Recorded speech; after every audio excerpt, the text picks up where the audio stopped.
auspicio a esta sesión extraordinaria para incorporar como académico de número a la Academia Nacional de Ingeniería al ingeniero Carlos Brañas. Ceremonia llena de placer, por varios motivos. El ingeniero Brañas es un hombre destacado, fue elegido por unanimidad ya hace tiempo. La incorporación se demoró por razón de la pandemia, pero acá lo tenemos. Ha trabajado intensamente en nuestro Instituto de Transporte. Es una persona de una enorme calidad humana, moral y profesional. Lleva la sangre naval en sus venas y ha desarrollado una profesión que tiene mucho recuerdo en nuestra academia. El primer presidente, el almirante Marín, Antonio Marín, era ingeniero naval. Fue profesor, decano de la Facultad de Ingeniería de la Universidad de Buenos Aires. Entiendo que fue partícipe del diseño de la Fragata Libertad, entre otras cosas. Bueno, yo no voy a hacer la inscripción de los méritos porque la va a hacer el ingeniero Fioravanti, nuestro vicepresidente. Pero sí quiero destacar estas cosas. Veo que hay muchos amigos y compañeros de colegio, lo cual habla bien de quien recibe hoy este diploma. La amistad es algo que se presta cuando alguien corresponde a la amistad. Es digno de honor también. Voy a proceder a entregar el diploma y la medalla. Después va a sentarlo el ingeniero Fioravanti y luego va a poner su conferencia nueva académica.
Esto ocurre también en la ingeniería. Una tecla adecuada. Básicamente, pongo acá porque tengo ganas de mostrarle algunas imágenes nada más. Formalmente, señor presidente de la Academia, señores académicos, señoras y señores, agradezco especialmente a la Academia por haberme conferido la grata tarea de presentar al ingeniero Carlos María Brañas, que todos conocemos y que hoy se incorpora formalmente a esta querida y prestigiosa Academia Nacional de Ingeniería como miembro titular, reputación que acrecienta con su ingreso el prestigio de esta corporación. Este es uno de los actos más importantes para esta institución, por todo lo que significa por su permanencia en el tiempo, es decir, sin nuevos académicos iría desapareciendo. En este caso particular, Carlos cubre el área de la ingeniería naval, a mi juicio, importantísima, y por eso quiero tomarme un minuto para hacer una reflexión al respecto. La superficie de nuestro planeta está ocupada un 65% más o menos por agua. Según una de las teorías más aceptadas, que es la figura que sigue, la que está ahí, la humanidad, el Homo sapiens, tal como lo conocemos ahora, se genera en África Oriental. es una de las tantas teorías, pero la recientemente más aceptada. Y a través de las caminatas se fue poblando todo el planeta hasta que llegó a Sudamérica. Y ahí parecía que la cosa terminaba, hasta que los vikingos, no funciona, Carlos,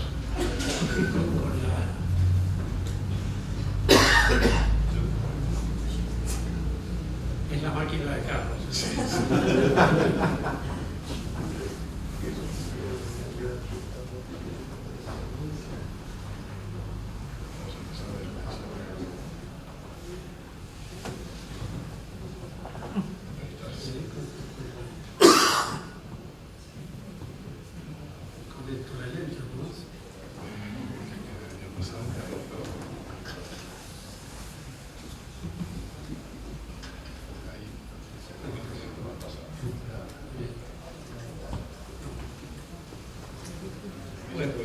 Ahí se ven las flechas que uniría el mundo del conocido, entre paréntesis, por la civilización occidental al desconocido. Y eso se hizo por agua, no había otra manera de hacerlo, y así fue que se terminó concretando la prueba de la curvatura de la Tierra, que hasta ese momento era plana. Quiere decir que a través de la vía marítima se pudo constatar eso y se terminó de armar el circuito de la población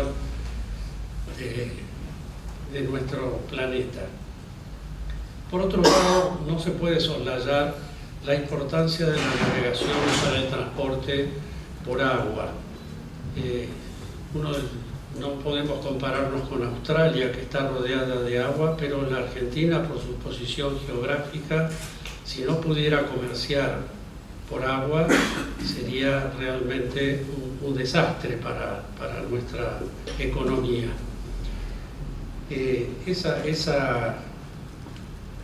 Esa situación hace que nos parezca que no puede faltar en la academia alguien de la especialidad de la ingeniería naval, que tanto aporta en este sentido.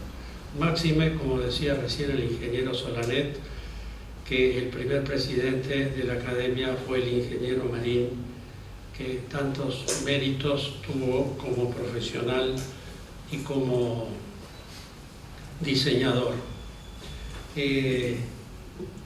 Las academias más antiguas tienen un sitial, es decir, Vélez Sarsfield, etcétera. Bueno, esta academia es una academia relativamente de las más modernas, por lo tanto no se han instaurado todavía esas prácticas ni esos sitiales, pero en definitiva el que va a ocupar Carlos es el del ingeniero Marín y posteriormente del ingeniero Augusto Noel, ¿no es cierto?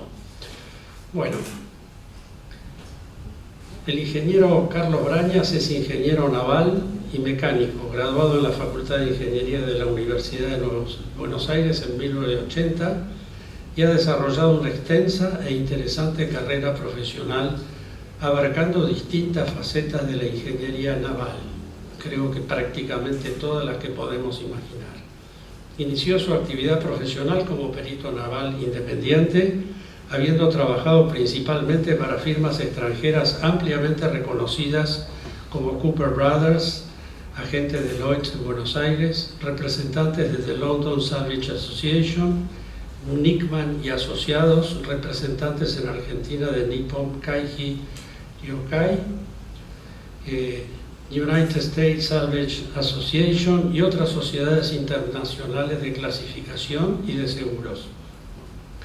Consultores de los principales armadores argentinos en aquel momento, adquiriendo amplia y profunda experiencia en investigaciones de averías de cascos, máquinas, electricidad y de carga en buques oceánicos, remolcadores, plataformas offshore, muelles y equipos industriales, evaluando la causa de los daños y proponiendo reparaciones originales. Se destacan la recepción y certificación de elementos de maniobra como puentes grúa de hasta 500 toneladas, para las plantas de tratamiento de agua pesada de la Comisión Nacional de Energía Atómica en Neuquén y el proyecto preliminar de una estación fluvial de transferencia de cereales mediante equipos neumáticos para Nickman y asociados. Posteriormente se desempeña como superintendente en Ultra Ocean, Sociedad Anónima, Armadores en Buenos Aires, y fue responsable directo por el manejo de una flota de 5 buques entre 14.000 y 80.000 toneladas de porte bruto, y afectado al control de otros 8 bajo administración local y extranjera, o sea, una gran responsabilidad. La flota comprendía los mayores buques en operación en el país en aquel momento, o sea que algo realmente relevante. Las responsabilidades abarcaban el desarrollo y supervisión y ejecución de los aspectos técnicos y administrativos de los programas de mantenimiento. Una parte importante de estos trabajos fue realizada desde el exterior, principalmente en Europa y Norte y Sudamérica. Adicionalmente, participó dirigiendo operaciones de salvamiento de gran magnitud, asesorando en la compra de embarcaciones y en el estudio y desarrollo de nuevos proyectos y conversiones de buques. Todo esto va siendo una síntesis bastante ajustada porque son varias páginas interesantes de toda la actividad que ha desarrollado Carlos. Su actividad se afianza a partir de marzo de 1990, fecha en la que, asociado al ingeniero Carlos Shapira, que lamentablemente está de viaje, funda la sociedad consultora Consulmar Ingeniería Naval y Mecánica, que ofrece servicios profesionales en esas especialidades. Los trabajos más importantes de este periodo incluyen proyectos de envergadura, tanto de construcción como de complejas conversiones y sus direcciones de obra, investigación en hidrodinámica, dirección de grandes reparaciones, inspecciones de condición de buques para compra o por compañías de seguros para ingreso en nuevas pólizas, dirección de operaciones de salvamento, manipulación de grandes cargas, investigación técnica de fallas estructurales, colisiones, alteraciones a la estabilidad, averías de máquinas y otros siniestros. Se destaca el diseño de un buque para realizar cruceros fluviales en la región del Alto Paraná y de una serie de remolcadores de distintas potencias optimizados para operar en la hidrovía Paraná-Paraguay. También ocurrentes conversiones como la de un ferry para transporte de camiones a buque de combinado de vehículos y de pasajeros, y la de otro buque en estación de transferencia de cereales. Asimismo, la de una barcaza oceánica de 35.000 toneladas convertida de granelera para el transporte de productos claros. A ver, he tratado de...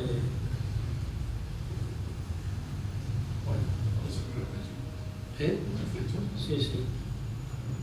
Ahí está. Esas son las tareas de análisis de un remolcador en el canal de pruebas del laboratorio de la Facultad de Ingeniería de la Universidad de Buenos Aires. Ese no es Carlos, pero es alguien que sigue sus instrucciones. Y este es la transformación de la barcaza oceánica que comentaba recién. Pongo esta foto para dar una idea de que no es un bote de remos, sino de la envergadura de los barcos con los cuales ha lidiado Carlos. En este periodo fue además directamente responsable o participó de más de 1000 pericias navales y mecánicas, que obviamente no vamos a detallar. Para finalizar la síntesis, podemos agregar el estudio de la alteración estructural para alargar el buque de pasajeros Terra Australis, es decir, no es como tener una maderita y agregarle y pegarle con un poco de cola algo más, sino una tarea bastante más compleja por la envergadura de ese buque. También ha diseñado con mucho éxito infraestructuras para desarrollos costeros mediante elementos flotantes en Estados Unidos, a saber, en Memphis, la que está ahí, un parque ribereño con puerto flotante y terminal portuaria integrado, construido y adjudicado por concurso internacional. Ah, porque dicen, no, claro. Es cosa de la... Ahí está, esa es la que me he citado antes, no sé, de esa magia de... Bueno, parezco tonto, pero no soy tanto. Esto es el gran invento original, verdaderamente tan original, que mereció este premio, y además fue convocado para que diera una conferencia sobre este tema, justamente por la Asociación Argentina de Ingeniería Naval y la American Institute of Architects, es decir, que era una combinación de un proyecto que tenía que ver con el urbanismo y con el tema naval. El gas natural licuado es uno de sus deseos y concreciones, el combustible para recuperar la hidrovía, que está ahí, ¿cierto? Sí. Están casi en la línea de largada. Y en fin, desde el punto de vista de la actividad académica y científica, bueno, tiene varias. Inició su carrera docente en la FIUBA en 1977 como ayudante ad honorem en la cátedra de termodinámica. Después fue encontrando su línea de especialidad y terminó como profesor invitado de la Universidad de Buenos Aires para la cátedra de estructuras 2 en la Universidad Nacional de Asunción. En 2017 actuó como evaluador invitado al programa Martera de la Comunidad Económica Europea, que es un programa que promueve tecnologías del mar originales para la nueva era. De 1981 a 82 fue responsable por el proyecto Dinámica de Buque, simulación numérica en el Servicio de Investigación y Desarrollo de la Armada Argentina. Es decir, ese es su contacto. ¿No? Que esto se mueve solo. No sé cómo, pero por ahí son los papelitos.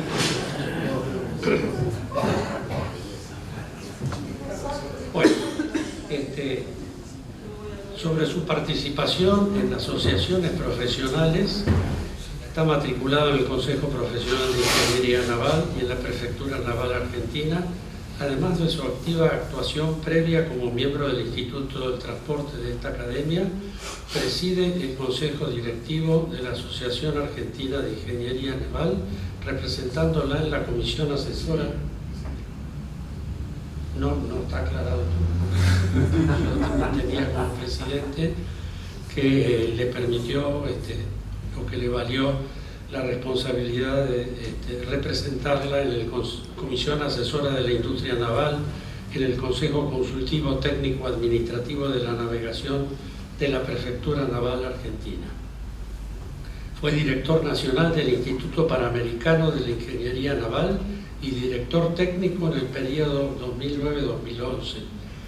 Fue prosecretario de la Federación de la Industria Naval Argentina y miembro de la Comisión Técnica de la Asociación Internacional de Profesionales en Puertos y Costas. Todo esto para mostrar las distintas facetas de la carrera de Carlos Brañas.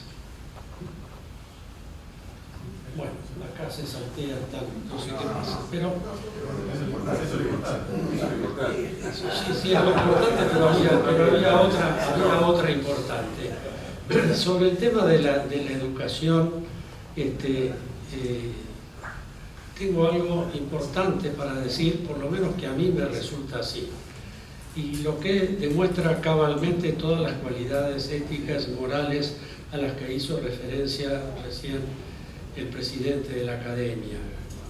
No hay duda que Carlos cumple con esas, y no es gratuito. Además de haber recibido la educación de sus padres, tuvo una excelente educación en la Escuela Argentina Modelo que tenía así como un elemento central en la educación, la de formar buenas personas.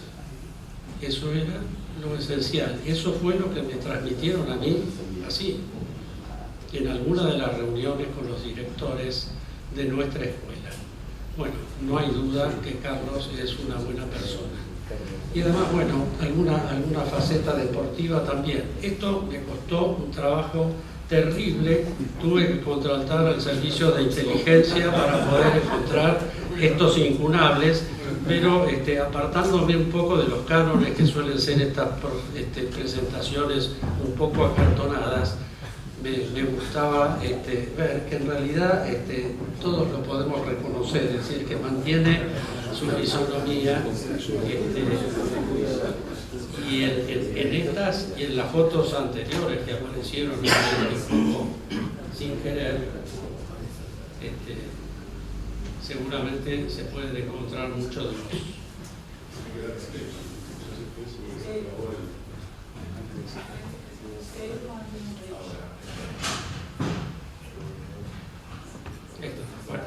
Ahora vamos para adelante, vamos para atrás. Ahí está Carlos. Así era... me trae recuerdos a mí también. Sí, todos tenemos seguramente guardada por ahí alguna foto de nuestros pasos por la escuela.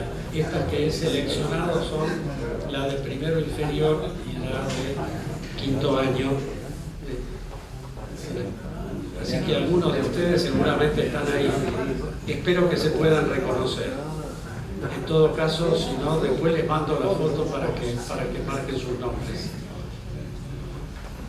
Bueno, Carlos, te felicito, te doy la bienvenida a esta academia, deseándote el mayor de los éxitos en esta actividad, que descuento será fecunda en el aporte para la solución de los problemas de nuestro país, fortaleciendo nuestra institución, incrementando su prestigio y la calidad de los servicios que debemos prestar a la sociedad, particularmente en el ámbito de nuestra industria naval.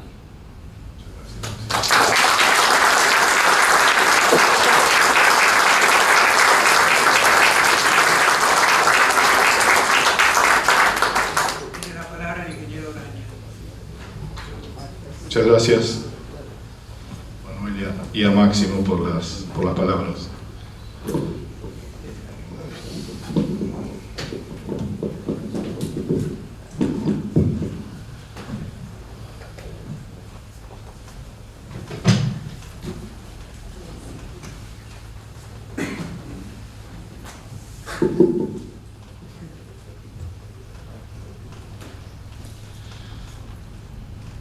Primeramente quiero leer unos agradecimientos. No soy muy de leer, pero esto lo quiero leer, quiero que no se me escape nada. Quisiera agradecerle al presidente de la Academia, a su vicepresidente y a los colegas académicos por haberme otorgado este reconocimiento, sin duda el más significativo de mi carrera profesional, y principalmente por incorporarme como uno de sus pares, confiriéndome así una responsabilidad que le otorga un sentido renovado a mi carrera, con la que me comprometiera hace ya más de 40 años. Le agradezco también a los colegas del Instituto del Transporte por la generosidad con que comparten conmigo sus valiosos y sabios conocimientos. A mi socio y mis colegas de Consulmar por su apoyo y paciencia. Al profesor Carlos María Geli Oves, que fue parte fundamental de mi educación y quien me transmitió el amor por la historia. A Carmen, que le da sentido a mi vida y me impulsa en todo lo que emprendo. A Carolina, que está volviendo de Venecia cargada de libros de construcción naval en el siglo XV. Finalmente a mi padre, que me enseñó a mirar el mar. Se me hace difícil agradecer a todos los presentes. Están mis amigos, mis compañeros, profesores, Miss Mary, pero les agradezco a todos. Voy entonces a iniciar la presentación.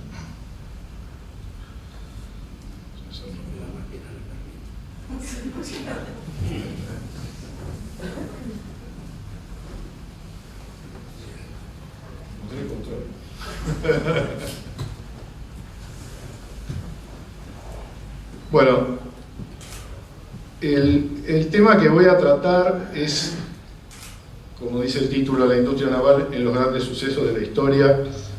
Surge de haber descubierto en algunas lecturas que la industria naval tenía un papel fundamental en eventos que fueron muy trascendentes para la humanidad. Y empecé a explorar y encontré mucho material, probablemente suficiente para un libro.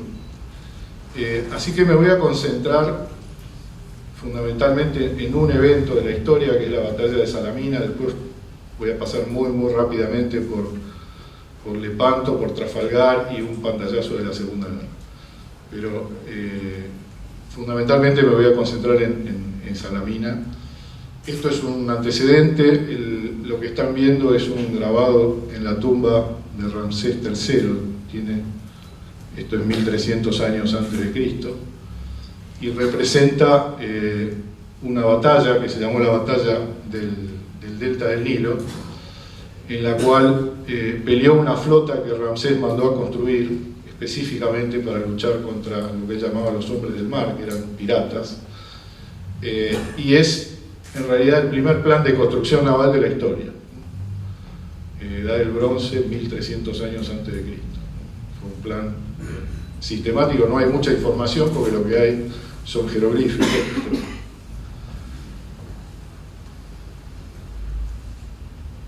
A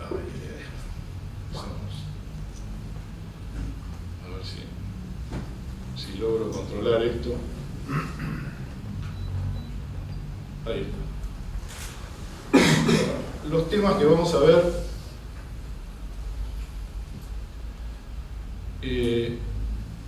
lo que conecta los temas es que busqué sucesos que sean decisivos para la humanidad y en los cuales intervenga una industria naval como un conjunto organizado de diferentes elementos que juega un papel significativo, ¿no? Como les dije, el primero es Salamina, que es la batalla en la cual se consolida la democracia griega en la Segunda Guerra Médica.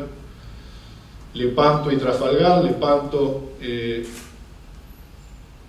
es el freno a la invasión turca de Europa por parte de Felipe II. Trafalgar, la consolidación de Inglaterra como un imperio marítimo. Y finalmente la Segunda Guerra Mundial, que es la situación actual y que tiene un gran componente de construcción naval. Bueno, al final veremos un poco qué lecciones nos deja la historia.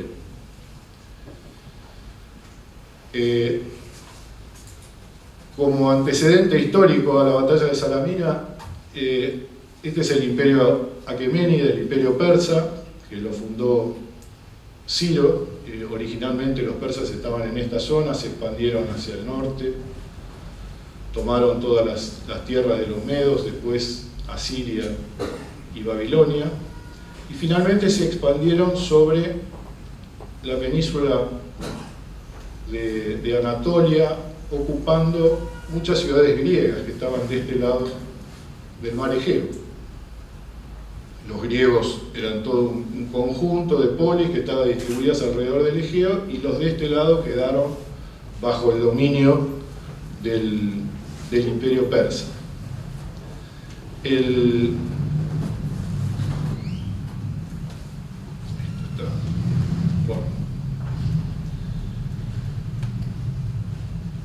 Ciro el Grande fue sucedido por su hijo. Su hijo hizo una campaña a Egipto, y cuando estaba en la campaña de Egipto tiene una rebelión. un mago de la corte, los magos eran los sacerdotes en Persia, organiza una rebelión, era un medo, obviamente los habían invadido. Entonces él vuelve rápidamente a la capital, a Persépolis, y muere en el camino de una manera aparentemente extraña. Y ahí aparece Darío, que era un gobernador de provincia ambicioso y aprovecha la confusión para quedarse él con el poder. Desplaza al mago que se llamaba Gaumata y se queda él con el poder y se quedará para siempre con el poder. Bueno, esto ocurre en la historia, ¿no? No es la primera vez que un ambicioso gobernador de provincia se hace del poder. Los persas los llamaban sátrapas. Bueno, Darío completa la ocupación de Egipto y tiene una rebelión en las ciudades griegas de Anatolia. Se produce una rebelión.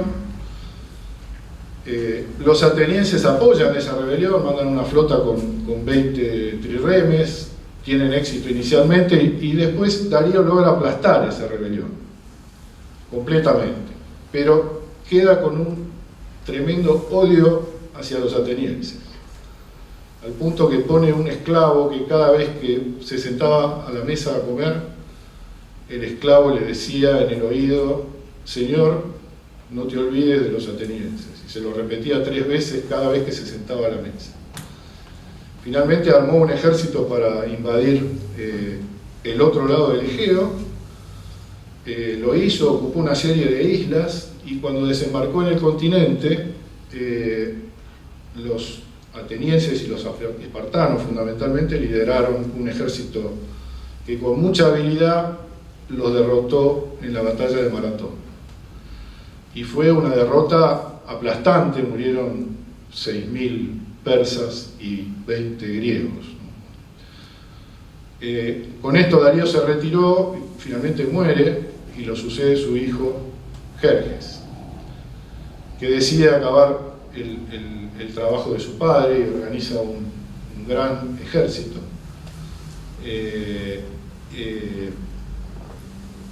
Lleva más de 2 millones de hombres a Grecia para conquistarlo. Ahora les voy a dar un antecedente técnico, porque en definitiva lo histórico es para darles un contexto. Acá mostré una columna, esta es una columna de la Apadana de Persépolis, que era el Salón del Trono. Estas columnas tenían 20 metros de altura, para que tengan una idea de la magnificencia del Imperio Aqueménide.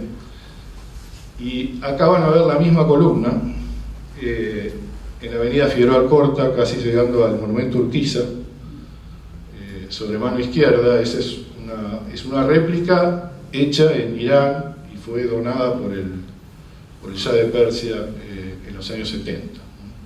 Así que ahí tienen una idea. Imagínense todo el salón con columnas de esa altura, ¿no? de 20 metros de altura.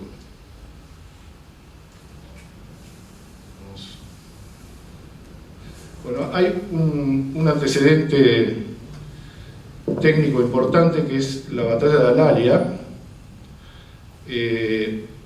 No es importante la batalla en sí, no tiene mucha trascendencia. Los griegos se habían ido corriendo hacia el oeste porque los persas los habían empujado y ocuparon Sicilia, empezaron a fundar colonias más al oeste. En algún momento intentan fundar una colonia en Córcega y se enfrentan a una alianza que se forma entre los cartagineses y los etruscos. Hay una batalla que se llama la batalla de Alalia, es una batalla naval, y ahí los griegos utilizan una nueva técnica, que es combatir siempre con el espolón. Le dan prioridad a usar los espolones como arma para hundir el barco enemigo. Los espolones ya existían, pero nunca se habían usado de esta manera. Los barcos en general se usaban para abordar al otro y hacían una guerra, una lucha cuerpo a cuerpo. Entonces esto cambia el modo de de pelear. Y también influye fuertemente en el diseño de las embarcaciones. Bueno, ahí está la fecha de la batalla de Alalia para ubicarse un poco en el tiempo. Acá es cuando Ciro el Grande ocupa Jonia. Y en 525, unos pocos años después, nace Temístocles, que es el personaje central de lo que vamos a ver en el desarrollo de la batalla de Salamina. Este era el barco típico de la época, el Pentecontere, que es un barco que llevaba 25 remeros por banda.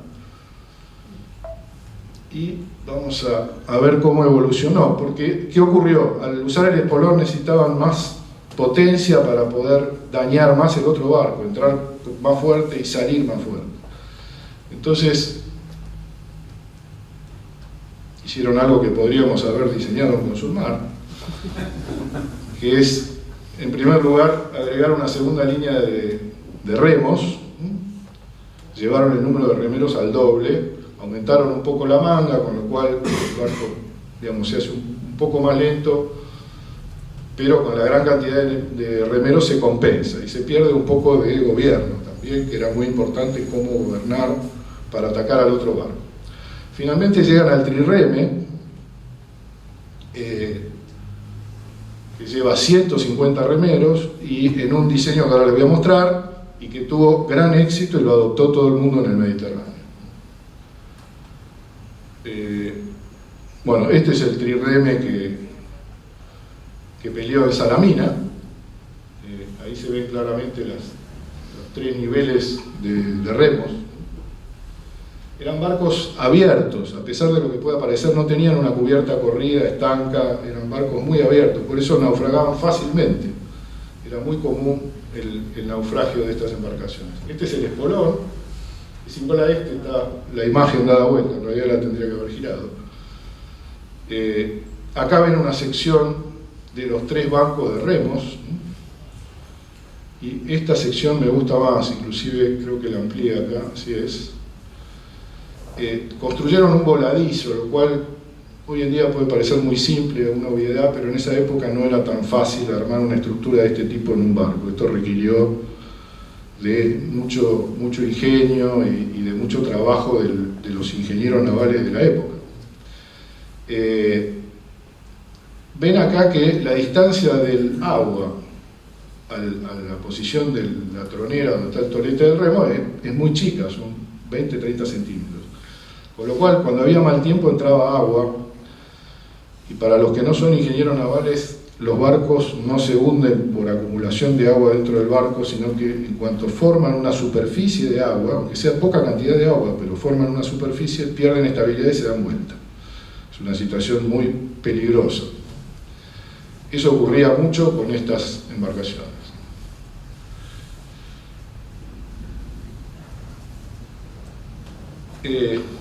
Bueno, Temístocles luchó en la batalla de Maratón y era un individuo de un origen humilde, era hijo de extranjeros, un meteco le decían los griegos, y consiguió formarse y relacionarse con la sociedad ateniense y se transformó en un político muy importante.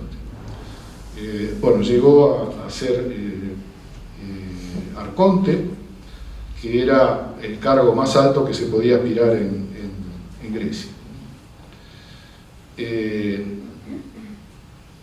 Arconte es la misma palabra que da origen a monarca o a jerarca, quiere decir aquel que tiene el poder, el dominio. Él tuvo la visión de que los persas iban a volver y había que plantar la defensa por el mar. Grecia tiene una orografía muy complicada, entonces en todas las batallas siempre era necesario tener apoyo marítimo, e impulsó esa idea con mucha energía, ¿no? Esta frase es de Temístocles y es una frase que pasó a la historia, ¿no? Quien domina el mar, domina todo, decía él.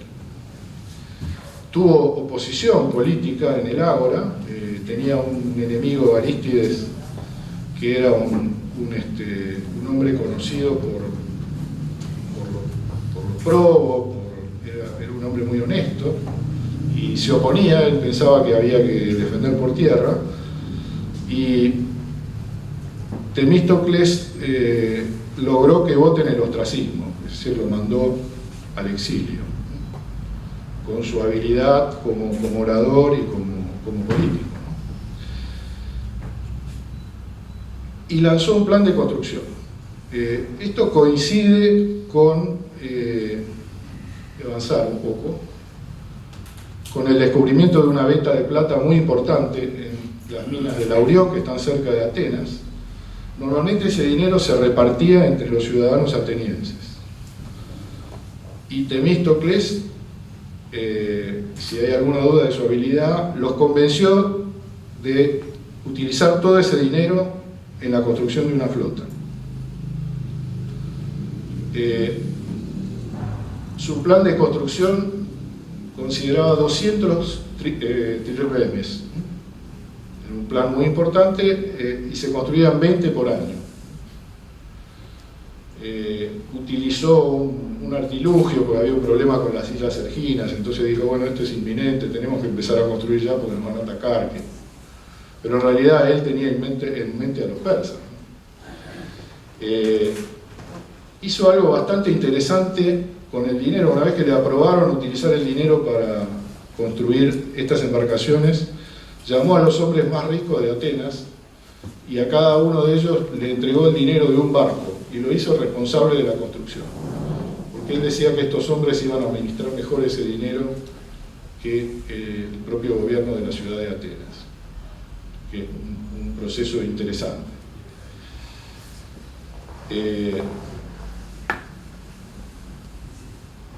También puso una limitación al tema de las importaciones, que es algo que siempre nos preocupa en la industria naval. Él dijo, bueno, en el arranque vamos a importar 20 embarcaciones de Corintio, que era donde estaba la industria naval en aquel momento. Pero después no importamos más nada, después construimos todos nosotros. Así que habilitó una importación inicial para tener un núcleo de flota que asegurase la defensa de Atenas.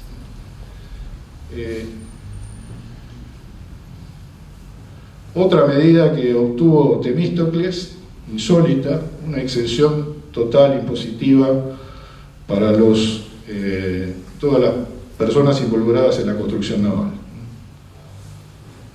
Los constructores, los artesanos. El motivo de esto es que en Grecia les cobraban muy altos impuestos a los extranjeros. Y él lo que quería era traer la mejor mano de obra que había en el Mediterráneo para poder armar esa industria naval. Entonces necesitaba traer todos esos artesanos y constructores, y para eso obtuvo la aprobación de esta exención impositiva completa. Bueno, algo más que contribuyó a este plan de construcción, que no fue iniciativa de Temístocles, sino que ya era parte de la política de los griegos, es que el constructor naval, el aupego lo llamaban, ingeniero naval, estaba registrado en el aula. Tenía obligación de estar registrado y también tenía obligación de presentar su proyecto de barco a la asamblea y someterla al voto del pueblo. Debía convencerlo de que su proyecto era realmente bueno para que se lo aprueben y poder construirlo. Y si lograba eso, lo autorizaban a poner el nombre del barco, lo cual es bastante común encontrar que en aquella época los barcos llevaban el nombre de los ingenieros que los construían.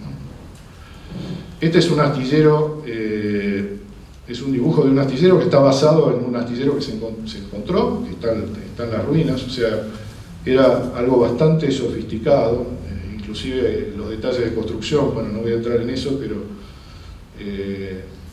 había bastante sofisticación en eso. Bueno, los naupeos eran los constructores navales, o sea, los ingenieros navales, y estos nombres que están apareciendo son los nombres que están registrados en la Constitución de Atenas de Aristóteles. Estos 57 nombres están ahí, son reales, creo que hay alguien del Consejo Profesional vean lo eficiente que eran los griegos para mantener el registro profesional en buen funcionamiento. Bueno, esta es la frase con la cual Temístocles pide la exención impositiva. Bueno, ahí estaba en griego, ahora está en inglés. La exención a los extranjeros y a los artesanos de los impuestos, de manera tal que una gran multitud pueda mudarse a la ciudad desde lejos y desde lo ancho, y haciendo esto pueda fácilmente sustentar un gran número de artesanías, ¿no?, para fomentar la industria. Bueno, ahora les cuento brevemente la batalla, cómo se desarrolló.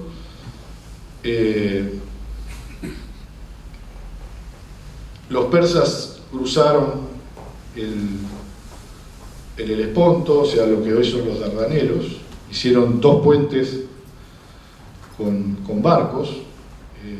La flota tenía más de 1200 trirremes y otro tanto en barcos de servicio. Usaron todos los barcos más viejos, hicieron 2 puentes por el tamaño descomunal que tenía el ejército. También construyeron un canal, ¿no?, porque acá había aguas muy peligrosas y no querían arriesgar su flota, entonces construyeron un canal en este istmo y la flota cruzó ese canal navegando. Un despliegue extraordinario. Tomaron rápidamente Macedonia, Tesalia, y llegaron a las Termópilas, donde los esperaban los espartanos. Los griegos se habían organizado de esa manera, los espartanos defendían Termópilas, y Temístocles con la flota estaba en Artemisio resguardándoles la retaguardia. Bueno, Leónidas sostiene su posición 3 días, después esa historia es conocida. Los persas le dan la vuelta por un paso escondido, que se los delatan, y le toman la retaguardia y los matan a todos. En ese momento, aquí en Artemisio estaban sucediendo pequeños encuentros, batallas. Los persas ya habían tenido un temporal acá que les había destruido una parte de la flota. Entonces, cuando vieron que acá no podían avanzar, mandaron 200 trirremes a pegar la vuelta a la isla para tomarle la retaguardia a los griegos. Y también los toma un temporal y pierden la flota entera. Cuando cae Termópilas, los griegos van a Atenas a rescatar su población, los persas toman Atenas, la incendian, y toda la población griega se refugia en la isla de Salamina. Y ahí Temístocles tiene la flota. Bueno, este es un soldado griego. Ahora les voy a explicar el motivo. Los soldados griegos eran en general gente de dinero, digamos, sostenían ellos mismos todo su equipo, todo el mantenimiento para ir a la batalla. En general llevaban un esclavo que les preparaba la comida, les llevaba o sea, no cualquiera podía ser un infante, digamos, los que iban al frente a pelear. Los que tenían menos dinero eran remeros, eran arqueros.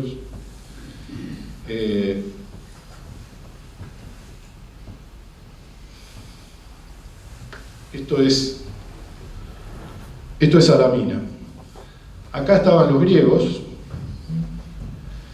y Jerjes tenía 2 opciones. Una era atacar y tratar de destruir toda la flota, y la otra era atacar a las ciudades y tratar de disgregar la flota.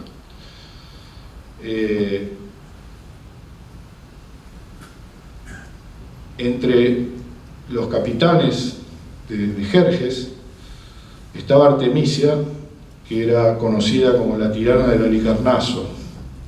Y Artemisia le dice: vayamos a las ciudades que disgregamos la flota, esa es la forma de luchar. Y él no lo acepta, él dice: no, los quiero destruir, acabar el trabajo que hice.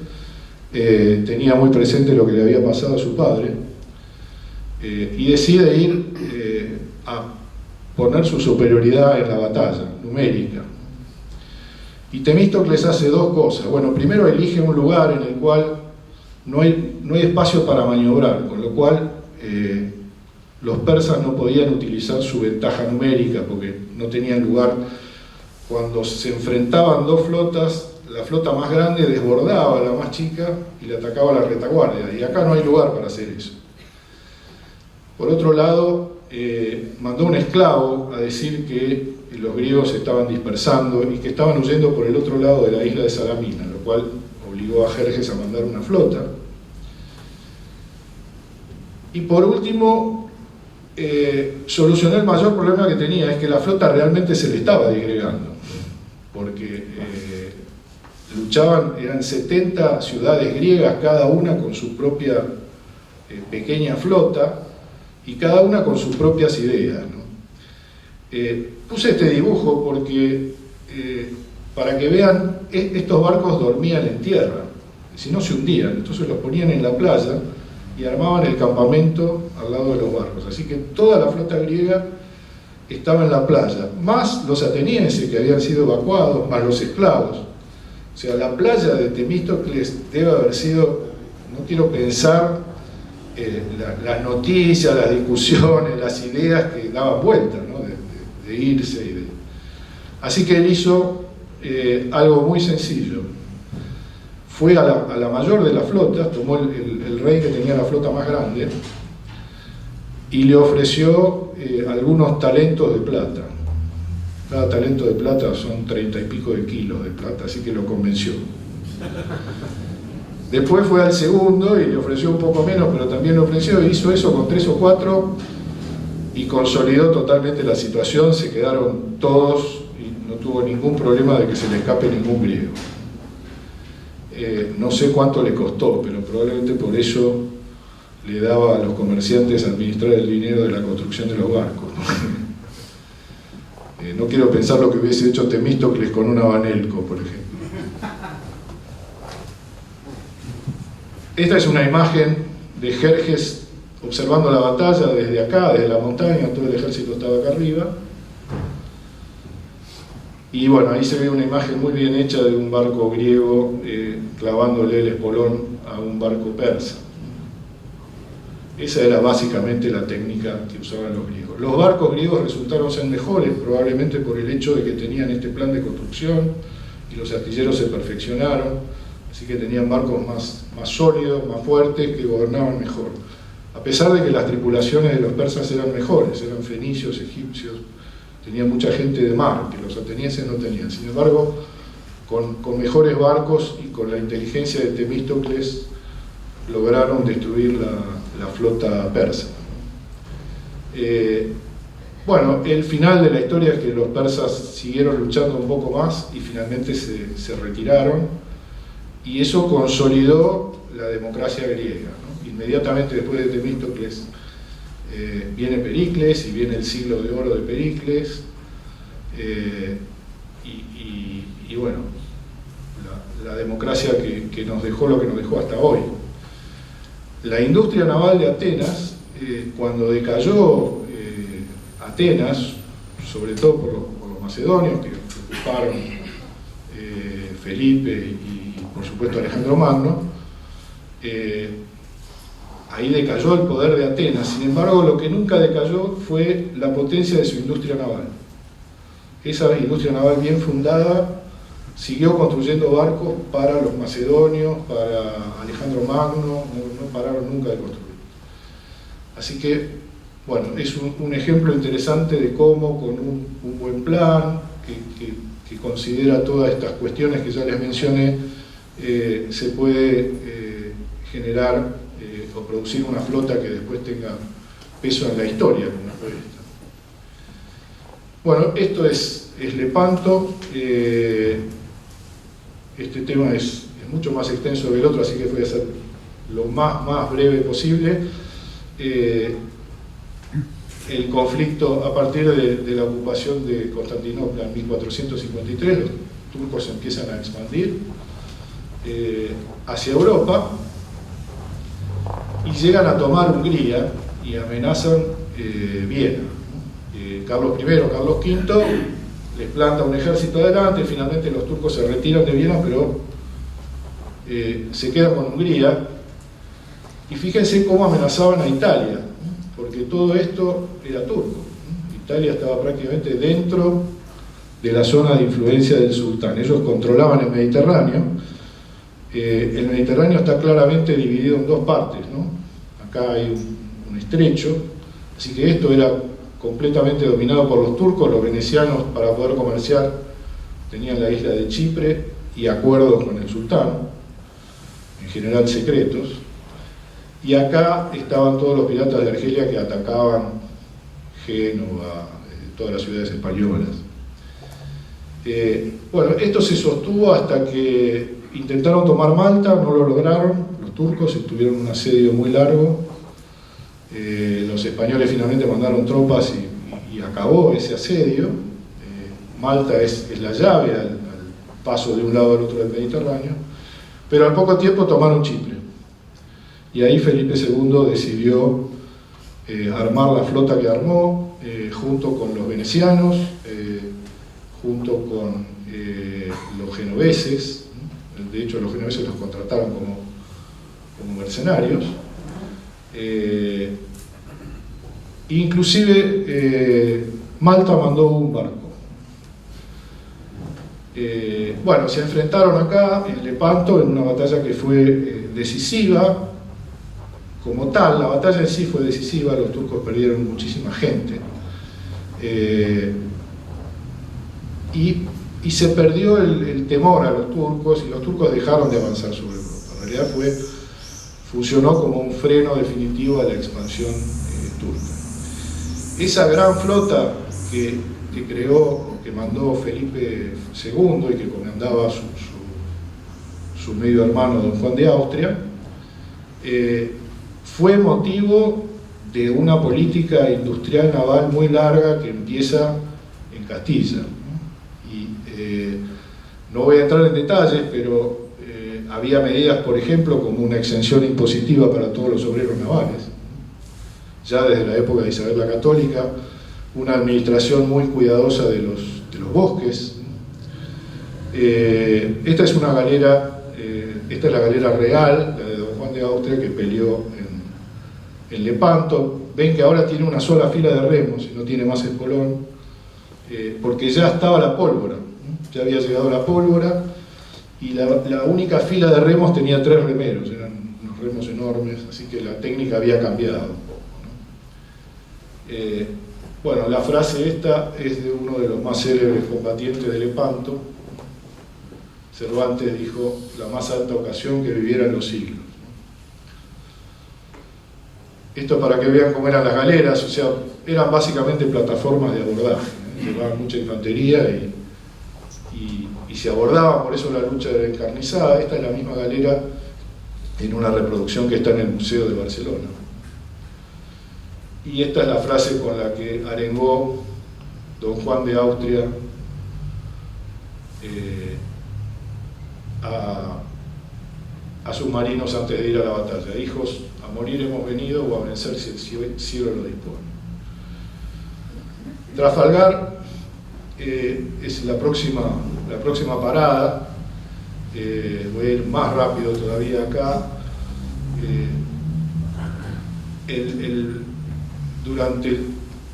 Durante todo el siglo XVIII hay una serie de batallas y combates entre ingleses, franceses y españoles, algunos más importantes que otros. Uno, por ejemplo, es la independencia de los Estados Unidos. Y bueno, los ingleses tenían una flota que les permitía hacer eso, y sobre todo tenían un entrenamiento excelente, pero no para prevalecer.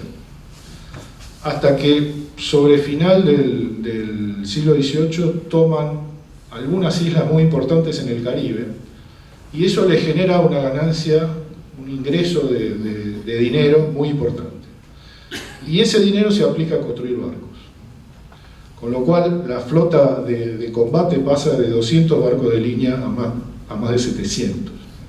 Es un crecimiento explosivo. En la batalla de Trafalgar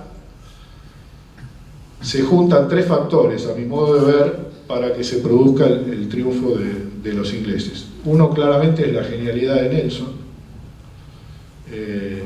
que hace una maniobra absolutamente extraordinaria que le permite sortear la diferencia numérica que tenía. No la voy a explicar porque se va a hacer muy largo, pero realmente normalmente los buques se enfrentaban en dos líneas y él, en lugar de eso, vino de esta manera y fue tomando los barcos uno por uno y eliminó de esa manera la superioridad. Parece fácil, pero es muy difícil hacer eso en combate con buques de vela. Hay que tener la tripulación muy bien entrenada y todos los comandantes coordinados. Es una operación dificilísima. Estos barcos ya tenían una gran sofisticación. Acá ven una cubierta donde están los cañones, tenían Santa Bárbara, tenían dispositivos para distribuir las balas de los cañones, de distintos tipos de balas. Eran realmente sofisticados y sumían cantidades gigantescas de madera. Así que también la política de administración de bosques era muy importante y lo tenían tanto los ingleses como los españoles.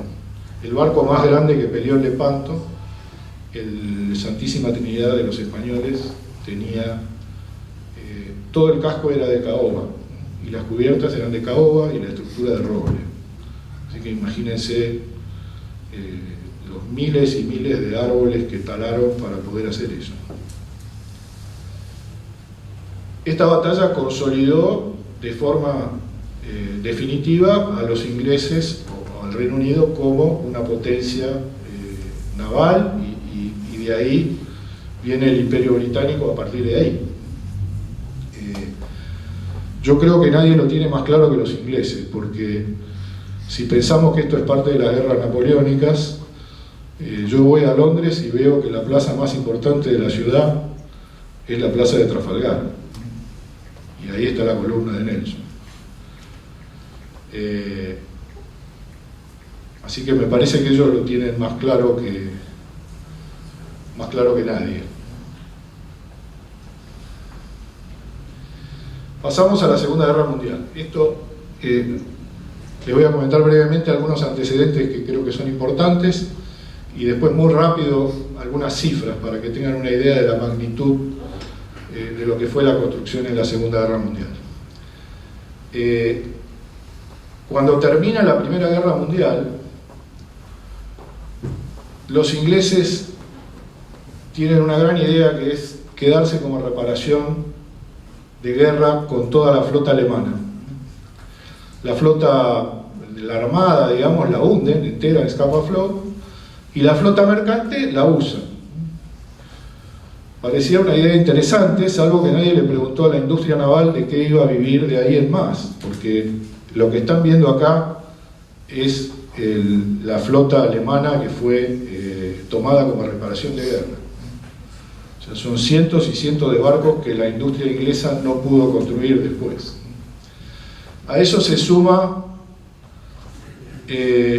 un problema que es normal en la guerra, que es, digamos, se construye mucho y en realidad se anticipan construcciones, con lo cual después se produce una depresión y se construye menos.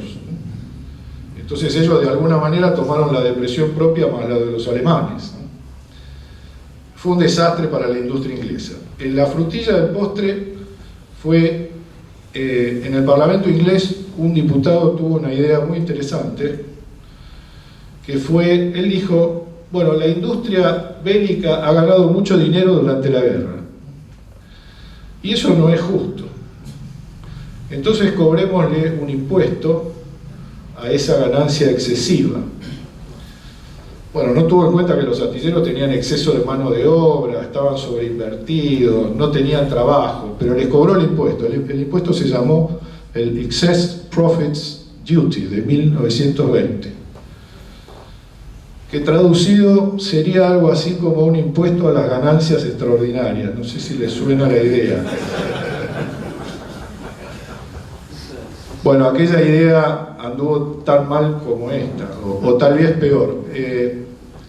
La industria inglesa producía 2,5 millones de toneladas GRT equivalentes durante la guerra, y pasó en 1930 a producir un 5% de eso, ¿no? De 130.000 toneladas GRT por año, o sea, una verdadera catástrofe industrial.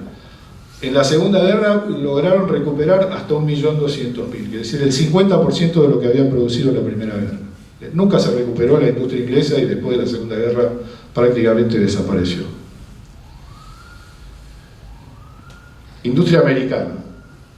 Los americanos, fin del siglo XIX, no tenían una industria significativa y sobre todo tenían una industria muy cara.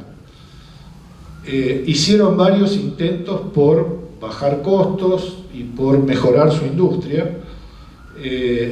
Uno muy interesante fue, juntaron mucho capital y compraron varios astilleros para consolidarlos en un grupo único, porque pensaban que eso iba a ser más eficiente desde el punto de vista industrial, y fue un fracaso completo, desastre. Bueno, hubo otros intentos, prohibición de importación de partes, probaron muchas cosas y nadie funcionó. Alguien tuvo una idea genial que fue mirar y decir, me parece que tenemos pocos ingenieros. Los ingenieros estudiaban en Inglaterra. Entonces fundaron la carrera de ingeniería naval en el Webb Institute, que es una academia naval mercante. Hicieron la carrera de ingeniería naval ahí. Inmediatamente después fundaron la carrera de ingeniería naval en el MIT, en Massachusetts Institute of Technology, en Boston. Y también fundaron el SNAMI, que es la Sociedad de Ingenieros Navales Americanos, ¿no? El Society of Naval Architects and Marine Engineers. Y eso generó un cambio completo de la situación. O sea, ahí la industria empezó a funcionar mucho mejor. Bueno, se adaptó muy bien a la electrificación, etc. En 1905 ganan su primer licitación internacional importante, que era lo que ellos buscaban, porque tenían un problema de costos. Los ingleses, el costo de los ingleses era la mitad. Y consiguen el contrato para construir dos grandes acorazados, el Moreno y el Rivadavia. Acorazados que Argentina había construido en Génova, después los de Génova se los entregó a Japón, que en ese momento entraba en guerra con Rusia, y Japón los utilizó, y de hecho nos agradecen todos los años la cesión de esos acorazados. Hacen una ceremonia de agradecimiento a la que a veces no va ni siquiera el agregado naval argentino. Entonces Argentina mandó construir barcos mayores y más modernos, que fueron el Moreno y el Rivadavia, que se hicieron en Estados Unidos finalmente y se construyeron. Cuando los empezaron a construir, se dieron cuenta que se habían equivocado en las cuentas y que el barco era mucho más caro de lo que pensaron, así que fue un desastre, el astillero se fundió. Pero como eran acorazados y el componente de acero era muy grande, la acería que proveía el acero y que estaba interesada en que la industria naval despegue, compró el astillero y terminó la obra. Así que la Argentina no sufrió nada, y el astillero a partir de ahí continuó funcionando, y a partir de ahí se produce un despegue de la industria americana.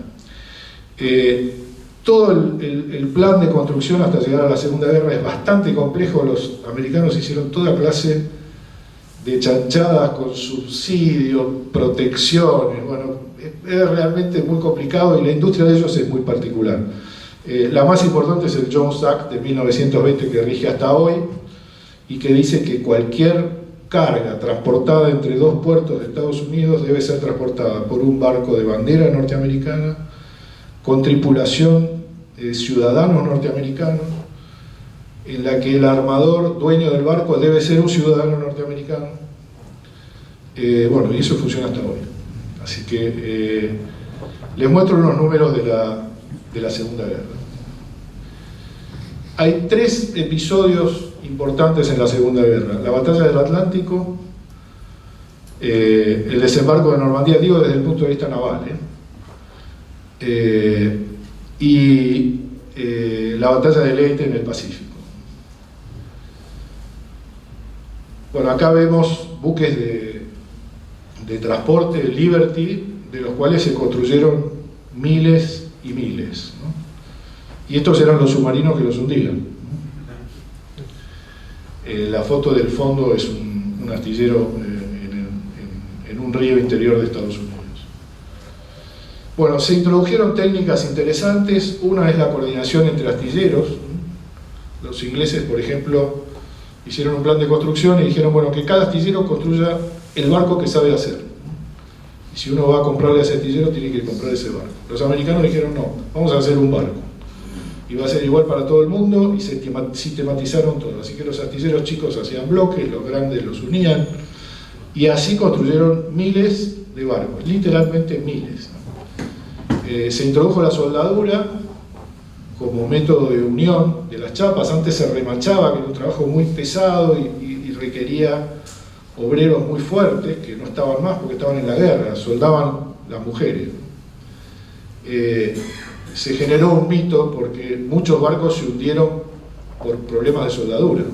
Entonces se decía que las mujeres soldaban mal, lo cual es mentira. Las mujeres sueldan muy bien, de hecho mejor que los hombres. Pero el motivo era un mal diseño de las estructuras en fatiga y no se conocía bien la técnica de la soldadura, entonces se producían rajaduras y los barcos se hundían. En un momento se hundieron más barcos por la soldadura que por los submarinos alemanes. Pero lo resolvieron, como hacen los americanos, crearon un gran comité, lo estudiaron, lo resolvieron y se acabó el problema y hasta hoy usamos la misma técnica.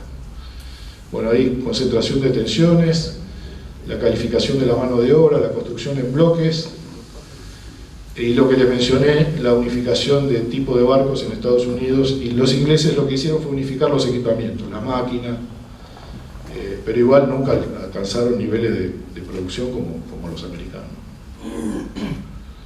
Acá ven un astillero pequeño, dedicado enteramente a la construcción de buques de transporte, en 12 gradas, con los medios de la época, ¿no? Se construyeron astilleros de cero, empezaron el movimiento de tierra en el Pacífico, hicieron 5 astilleros gigantescos. Esto es muy interesante. Los GRT equivalentes son, para los que son ingenieros, sobre todo navales, sabemos que los GRT solamente miden el tamaño de los barcos de carga, pero se usa un índice para corregir los barcos de guerra y hacerlos coincidir en un esfuerzo equivalente en su construcción. Así que es una forma de comparar la capacidad de los astilleros. 14 millones de toneladas GRT es lo que hundieron los submarinos alemanes en la batalla del Atlántico. El Reino Unido construyó aproximadamente 3 millones de toneladas de buques mercantes. Estados Unidos construyó 38.5 millones de toneladas de buques mercantes solamente en la batalla del Atlántico, solamente con los astilleros del Atlántico. Es decir que fue demoledor la acción de los astilleros frente al problema que tenían del transporte de suministros, no solamente para el Reino Unido, sino también para Rusia, ¿no? Hay que recordar que el Reino Unido consumía aproximadamente 1 millón de toneladas por semana, pero Rusia consumía más, ¿no? Y había convoyes que iban al puerto de Arcángel, en el Ártico, y convoyes que iban a Irán, y a través de un ferrocarril que construyeron los americanos, también alimentado por el sur a los rusos. Así que fue absolutamente descomunal el despliegue de la industria naval y obviamente de toda la industria americana, ¿no? Estas son las pérdidas que se produjeron en la batalla del Atlántico. Arriba es un mapa solo del año 41, de barcos hundidos en el año 41, en verde son los submarinos. Y abajo ven, se perdieron 3.500 buques de carga, 175 de guerra, 741 aviones, murieron 36.200 marinos de guerra y 36.000 mercantes, ¿no? Los alemanes perdieron 783 submarinos más 17 italianos, 800 submarinos y 30.000 hombres más 500 italianos también, y 47 buques de guerra. Bueno, estas cifras creo que dicen todo, ¿no? De la escala de lo que la industria fue capaz de encarar y resolver. Esto es Normandía. En el desembarco, acá, que lo tengo más cerca, 130.000 hombres desembarcaron y se utilizaron 500 buques de guerra en apoyo y 3.000 de desembarco. Además de otras embarcaciones, porque se construyeron los puertos Mulberry y otras cosas más. Así que fíjense que estamos hablando de un número de 6.000 buques, eso en el día del desembarco. Esta cifra se duplicó a lo largo del mes que duró el desembarco intensivo de vehículos y de personas. Así que es un número realmente extraordinario.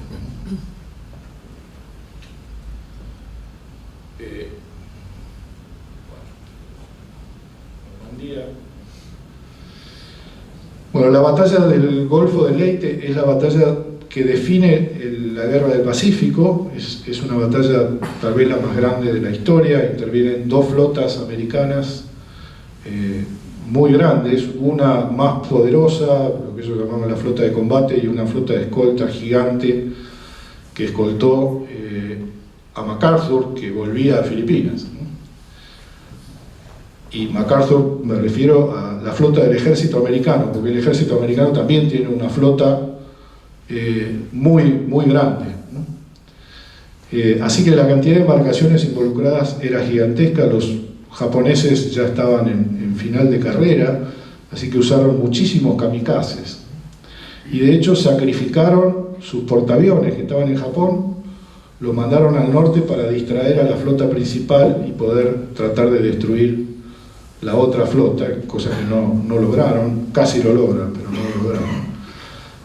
Fue una batalla realmente sangrienta, se peleó en un teatro de operaciones de miles de kilómetros cuadrados, duró varios días, en fin. Les voy a mostrar algunos números de la construcción de buques del lado del Pacífico. Habíamos visto el Atlántico, esto del Pacífico. Acorazados y cruceros acorazados, los americanos construyeron 10, los japoneses 1, en el periodo de guerra. Cruceros pesados, 46 por 5. Portaaviones de ataque, 27 por 10. No sé si recuerdan, cuando atacan Pearl Harbor los japoneses, los americanos se quedan con 4 portaaviones, y era lo único que tienen. Pierden uno en el Mar de Coral, el otro se avería gravemente y logran repararlo muy rápido, y con 3 van a la batalla de Midway. Todo eso ocurre en el primer año de guerra. Al final del primer año de guerra, los astilleros del Pacífico le habían entregado a la Armada, a Nimitz, 27 nuevos portaaviones en un año. 27 portaaviones. Bueno, los destructores, ni hablar, 850 por 52, y los barcos de desembarco, bueno, obviamente los americanos desembarcaban y los japoneses no tanto, pero estamos hablando de 110.000 contra 50. A pesar de lo cual, toda la guerra del Pacífico fue tremendamente encarnizada y se les hizo muy difícil a los americanos avanzar cada metro que avanzaban. Ahora, el desarrollo de la industria naval fue extraordinario y tuvo un plan muy bien concebido, tuvo un sistema de financiación también muy bien concebido, con bonos de guerra, etc. Es un tema que da para escribir mucho. Bueno, en definitiva, yo quería hacer hincapié en cinco conceptos, o lecciones de la historia en cuanto a la industria naval, la importancia de la industria naval y qué es lo que hay que hacer para poder tener industria naval. El plan de construcción es fundamental, o sea, lo vimos en todos los casos. Ninguno de estos eventos que mencioné hubiese ocurrido sin un plan de construcción. Tenemos amigos en España que nos cuentan que ellos discuten los planes de construcción de la Armada Española con 10 años de antecedencia, o sea, ahora están discutiendo los del 2032. Nosotros lo discutimos con 10 minutos de anticipación, con lo cual es imposible pretender que la industria se pueda adaptar a las necesidades, no, ni siquiera digo de la Armada, de la Prefectura Naval, patrulleros. Es muy difícil por falta de un plan y falta de planificación. El segundo tema es obviamente la financiación. Ahí no voy a entrar en detalles, pero es más que obvio y es un tema en el que siempre hemos tenido problemas y también está presente en todos los casos que les mencioné, de manera muy clara. El tema impositivo. Una política impositiva es indispensable. La foto es un homenaje a mi socio, porque él siempre dice, cuando alguien habla de vocación de pagar impuestos y demás, dice: mira, los romanos mandaban las legiones para cobrar los impuestos. O sea, no existe vocación de pagar impuestos. Así que por eso puse una legión romana ahí en el título de los impuestos. Es necesario tener una política impositiva inteligente. No digo que exceptúen a todos los ingenieros navales como hacían los griegos, aunque me gustaría mucho que lo hagan, pero por lo menos tener una política inteligente. No puede ser que se cobren los impuestos que se cobran, que paguemos más impuestos, por ejemplo, en los buques de bandera nacional que en los buques extranjeros, y en fin, un montón de cosas que no voy a entrar en detalles. El problema de las importaciones lo vimos claramente en el plan griego de construcción, y también, bueno, no les mencioné, pero en España ocurrió algo parecido también. Ya la reina Isabel intentó frenar las exportaciones y le fue mal.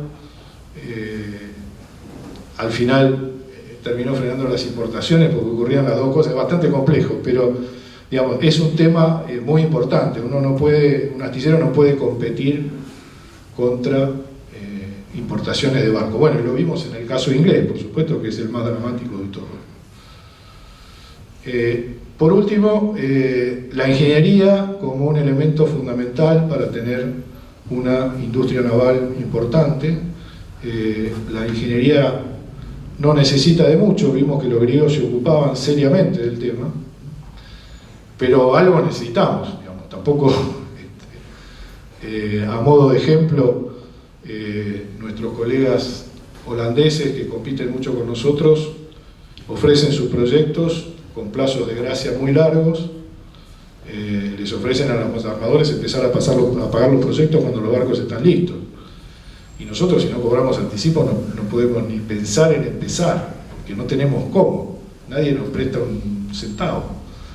Así que ese tipo de cosas, para equilibrar las situaciones, digamos, no para encontrar ventajas, es muy importante. Bueno, esas son las conclusiones que quería mostrar, y quería que viesen cómo se repiten a lo largo de la historia y cómo los errores son siempre los mismos. Y tenemos lecciones muy buenas que podríamos aprender poniéndole un poquito de interés. Les agradezco mucho a todos.